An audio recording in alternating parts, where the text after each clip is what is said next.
নমস্কার। আজকে আমরা করব পোড়া কাতলার কালিয়া। কাতলা মাছটাকে আমরা ভালো করে নুন হলুদ আর একটু সর্ষের তেল দিয়ে বেশ করে একটু মেখে নেব।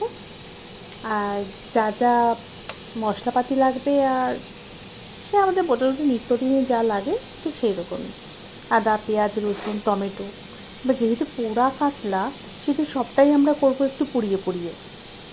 তো মোটামুটি আমি দেখিয়ে দিলাম এখানে কী কী রয়েছে, এগুলো সব কিছুই আমরা পোড়াবো। চলুন, পোড়ানোর জন্য তৈরি। এরকমভাবে একটু হালকা করে আগুনে সেঁকে নিতে হবে।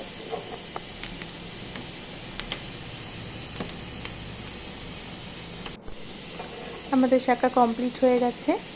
এবারে সেম প্রসেসে আমাদের কি করতে হবে, মাছটাকেও কিন্তু এরকমভাবে আস্তে আস্তে আগুনে ঝলসে নিতে হবে।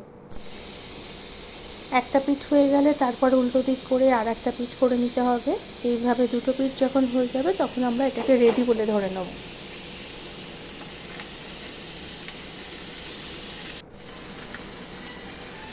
এই যে দেখে নিন কীভাবে সেঁকা হচ্ছে। মাঝে মাঝে আগুনটাকে বাড়িয়ে দিতে হবে, আবার মাঝে মাঝে একটু কমিয়ে দিতে হবে।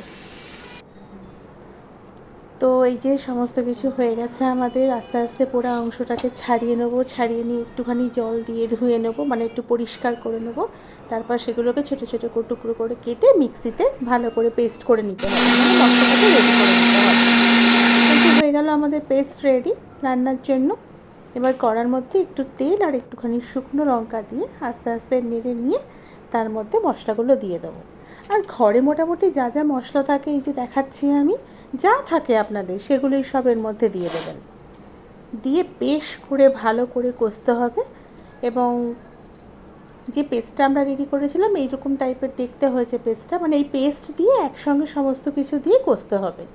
আর এই যে গরম মশলা রেখেছি এটাও লাগবে, আর তার সঙ্গে একটু দই লাগবে, 1 থেকে 1 চামচ মতন দই লাগবে।